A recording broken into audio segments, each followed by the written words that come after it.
All right, y'all. So just finishing my workout, but saw this video on YouTube and just, being a Chicago native, just wanted to run through it real quick and give my thoughts. It is pretty interesting, I'll say. I will say this area is pretty affluent, so I'm interested to see what they got to say just based on the title. All right, go. You'd be hard-pressed to find a hotter neighborhood in America than the Fulton Market / West Loop district of Chicago. The New Chicago Tribune editorial points out there are 21 development projects ready to go, but they can't seem to find a way to get off the ground. Now, the editorial says it paints an ominous picture for the city's future and threats posed by the current financial struggles. And joining me now is Tribune editorial page writer Steve Daniels. Steve, great to see you. Thanks for being here. No, thanks for having me. It was 21 projects that are slated, got the green light, and they just can't get off the ground. By our count, yeah.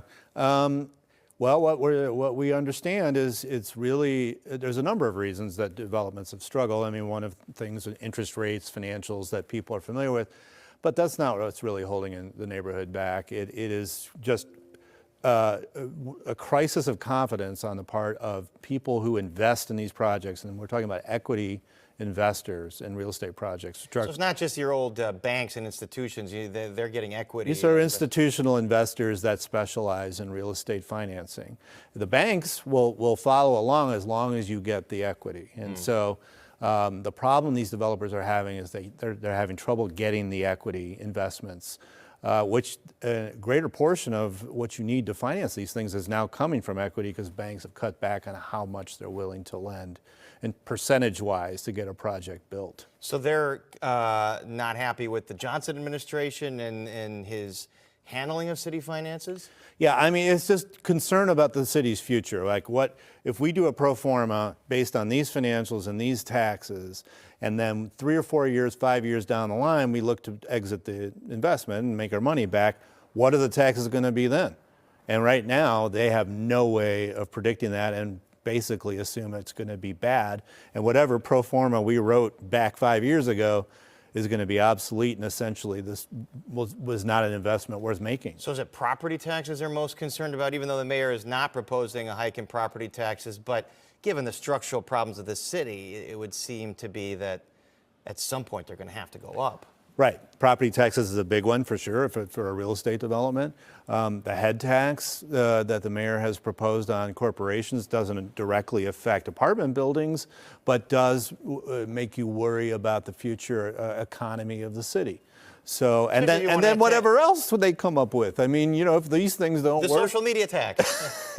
Yeah, I mean, it's the just breathing tax. Too much uncertainty. Business of all kinds, whether real estate investment or just selling you widgets, what they want is some kind of predictability. And you're never going to get complete predictability in any world, including the business world, but you want some line of sight into what the future holds. And Chicago, under this mayor, doesn't give these guys enough of that. And I think the alarming thing you bring up in the editorial is Fulton Market is as hot as a neighborhood could be. So if people are scared to start building in Fulton Market, what's it like for the rest of the city? Exactly. And it's not as if there isn't demand. It's not as if people don't want to live in Fulton Market. It's not as if companies don't want to locate in Fulton Market, and that you can't say that about a lot of other parts of the city.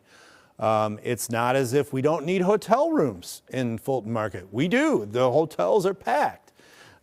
So it is a truly just difficult to deal with situation when you have demand. When you think of law of economics, supply and demand, right? Demand's there, then we'll supply it. Well, right now they're having, can't do that. How does Chicago compare to other cities? I mean, every city in the country is dealing with higher interest rates, but somehow those cities are getting developers to build. That's right. I mean, you look at, we identify, Nashville, Austin, Texas, Denver. Denver has built so many apartments that right now, if you want to rent an apartment in Denver, they're offering you 2 months free rent. Wow, wonder if I can do this job remotely from Denver. Yes. That is not the situation I have here. And it's not because people don't want to live in Denver. They do. Denver's a beautiful city, and there's a lot going for Colorado, obviously. It is simply that they built so many apartments over the last several years that the supply has outstripped demand. Yeah, and Chicago has the opposite problem. I mean, there is a housing crunch, and there needs to be more housing built. That's right. And we're not having the population growth. It's just simply that we haven't had anything built or not enough built. And Fulton Market is, ground zero for that. I mean, these are mostly apartment buildings that have been green lighted and can't get built. So even though these apartment buildings are for, they're not affordable housing.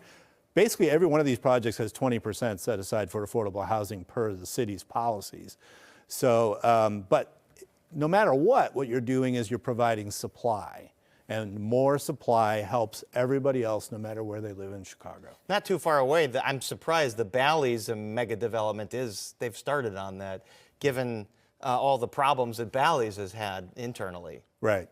That Bally's has started on it? Yeah, I mean, it seems like construction has started there, not necessarily Fulton Market, but what's the solution then? I mean, if you had the mayor's ear, how do you get those backhoes in the ground and those cranes up? Well, you need, are we going to see it from this mayor? No, but we need a different approach. You need an approach that is business friendly, that is not so heavy on taxes, that is not constantly looking for some large source of tax revenue, typically from corporate sources or from real estate developers or from, the people that he perceives has money.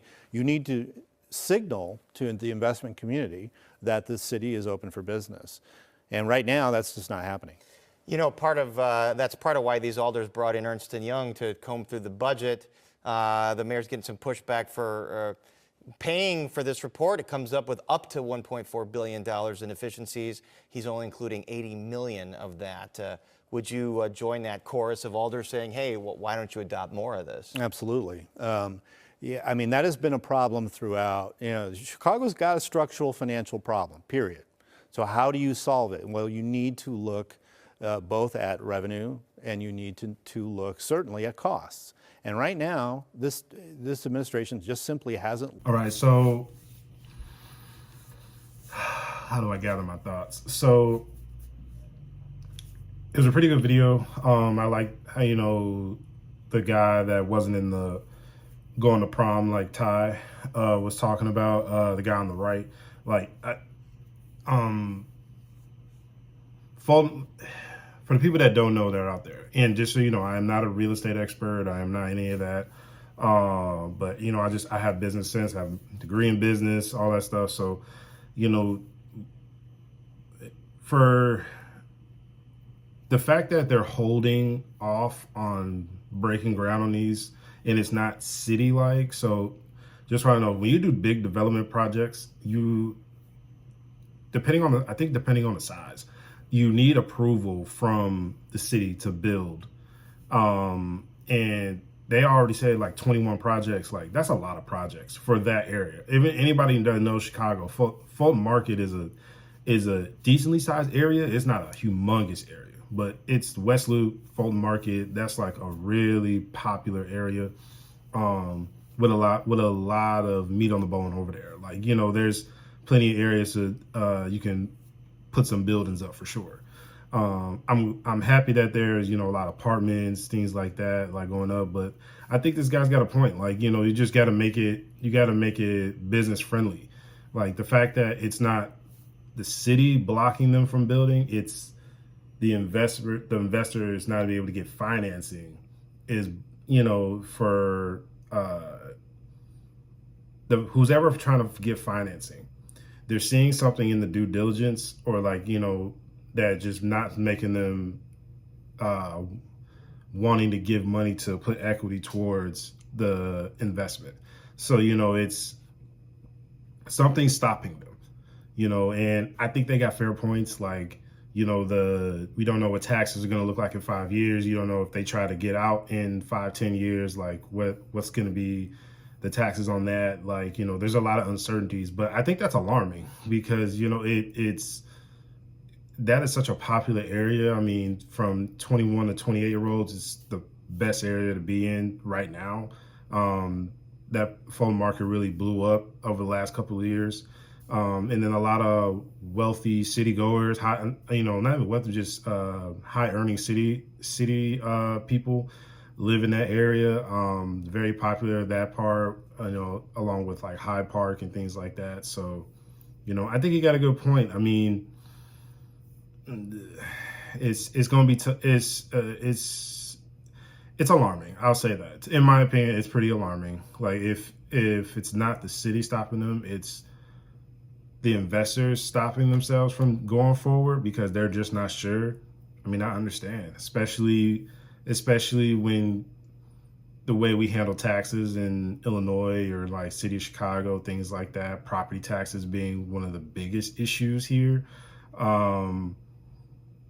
You just don't know, and you want to make a good investment. So I'm actually might be a little happy that the investors are halting it to make sure they get do some more due diligence and make some more predictions on what they think is going to be. But if they can't make square predictions, I say don't move forward. But I thought that was really interesting. I love the Fulton Market area, the West Loop area. You know, it's really great. But yeah, so just thought that was interesting. All right, peace.